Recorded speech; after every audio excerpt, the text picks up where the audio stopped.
সম্পর্ক শব্দটা ছোটো হলেও এর গুরুত্ব অনেকখানি, কিন্তু সময়ের সঙ্গে সঙ্গে বদলাচ্ছে সম্পর্কের সংজ্ঞা। তাই বলে সম্পর্ক সুখের হোক কে না চায়। ভালোবাসা, বিশ্বাস, পারস্পরিক বোঝাপড়ায় যে কোনো সম্পর্কের ভিত্তি। তা সত্ত্বেও পরিস্থিতির কবলে পড়ে ভিতর নড়বড়ে হয়ে যায় সম্পর্কের। সম্পর্ক মানেই যে শুধু প্রেম তা নয়।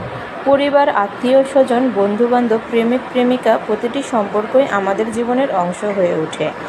কখনো কখনো সম্পর্ক বোঝা হয়ে দাঁড়ালেও তা আমরা আঁকড়ে ধরে রাখি। অহংকার তো সবারই আছে, কিন্তু যারা সম্পর্ককে মূল্য দিতে জানে তারাই মাথা নত করতে পারে। সম্পর্কের মাঝে মাথা নত করাটা খারাপ কিছু নয়। চাঁদের জন্য তো সূর্যও অস্ত যায়। কথা বলার ধরনই বলে দেয় সম্পর্কের মধ্যে গভীরতা এবং ঘনিষ্ঠতা ঠিক কতটুকু। সম্পর্ক গড়া কঠিন, কিন্তু ভাঙা সহজ। কোনো সম্পর্কই পারফেক্ট হতে পারে না। একটু মানিয়ে নিতে পারলেই ভালো সম্পর্ক গড়া যায়।